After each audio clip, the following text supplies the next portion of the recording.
Esto que sufrimos los que seguimos a la selección mexicana, pero esto es nuevo para Barak y para mí.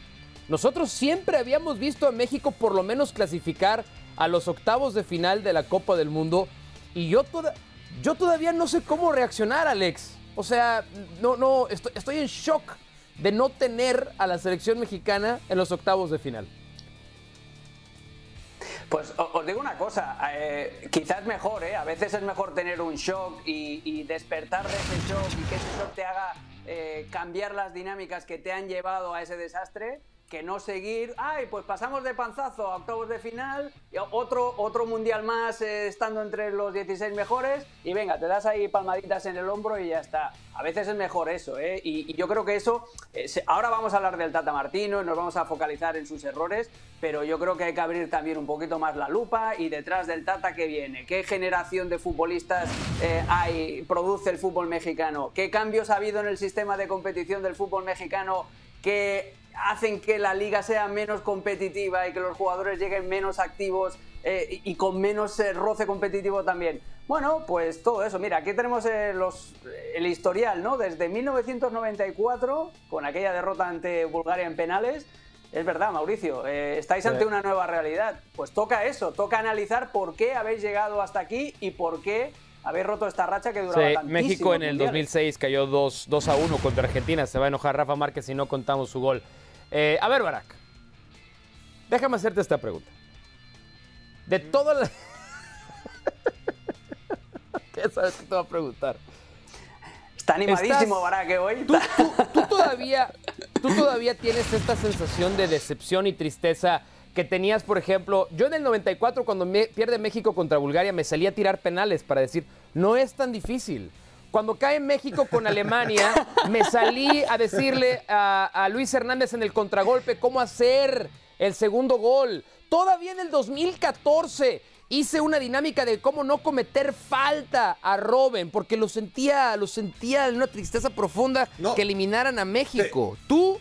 Te saltaste la de 2006, no pasársela a Higuaín. La de 2010, sí, pero no pasársela a Higuaín. ¿Qué tan afectado personalmente te ha dejado a ti hoy la eliminación de México? Porque a mí cada vez menos, al contrario, no, a ver, va con la edad, obviamente te vas curtiendo de derrotas a lo largo de la historia y vas obviamente creciendo, ¿no?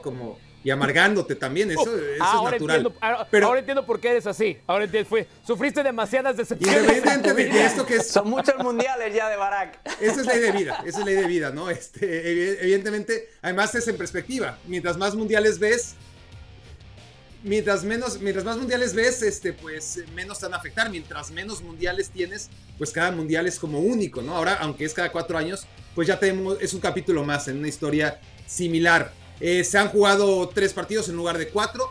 Pero cuando te digo que a mí no me pesa tanto, me pesaba mucho más antes del partido contra Arabia Saudita, y lo hablamos antes, que no tuviéramos nada que contar de este mundial. Que cuando pasen los años, todo lo que acabas de repasar, bueno o malo, la mayoría son malas, pero son recuerdos. Y al final eso es la Copa del Mundo, que pasen 4, 8, 20 y sigamos recordando si hubiera entrado Hugo Sánchez contra Bulgaria, ¿no? Y han pasado 30 años y pasarán otros 30 años. Este mundial no nos estaba dejando nada.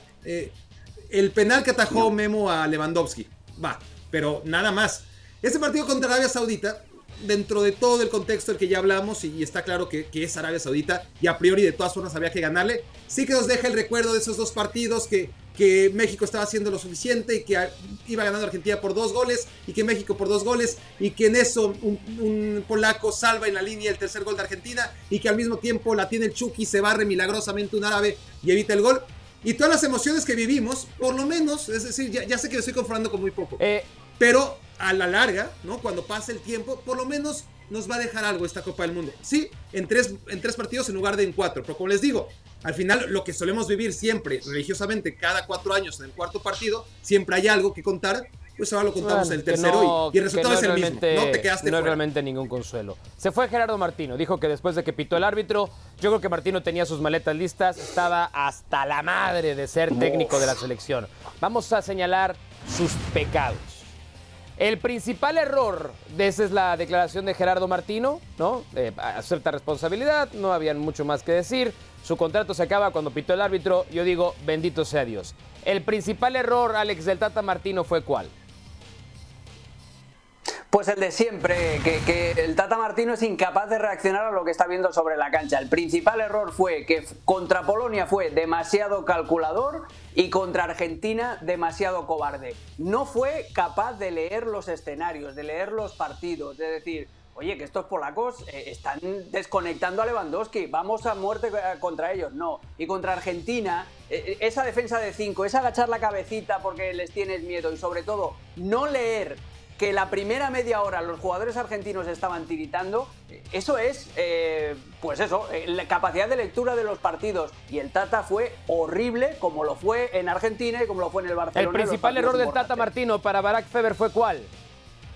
La convocatoria sin Chaquito, la convocatoria sin Lainez, la convocatoria sin Chicharito, la convocatoria sin Cendejas, la convocatoria sin Vela y sobre todo sin aquellos que para 2026... empezando por el portero, por lo menos habrían tenido una experiencia, ¿no? Una experiencia de fracaso y una espina para quitarse en 2026. Ni siquiera camino a la próxima Copa del Mundo, creo que nos hizo ni medio favor el Tata Para Martino. mí el principal error de Gerardo Martino va un poco de la mano de Alex, que fue la indefinición. Yo sabía de qué morían los equipos de la Volpe, los equipos de Miguel Herrera, incluso medianamente los equipos de Aguirre, el equipo... Yo sabía de qué morían porque sabía qué eran. El equipo de Gerardo Martino nunca supe qué fue. Seguramente Martino tampoco, seguramente los futbolistas menos. Y eso fue lo peor, porque eso se notó en la cancha. Cuando no sabes qué eres, cuando no tienes una definición, estás condenado a fracasar. Y el peor problema fue que Gerardo Martino o no se dio cuenta o fue lo suficientemente necio como para darse cuenta y no querer cambiar.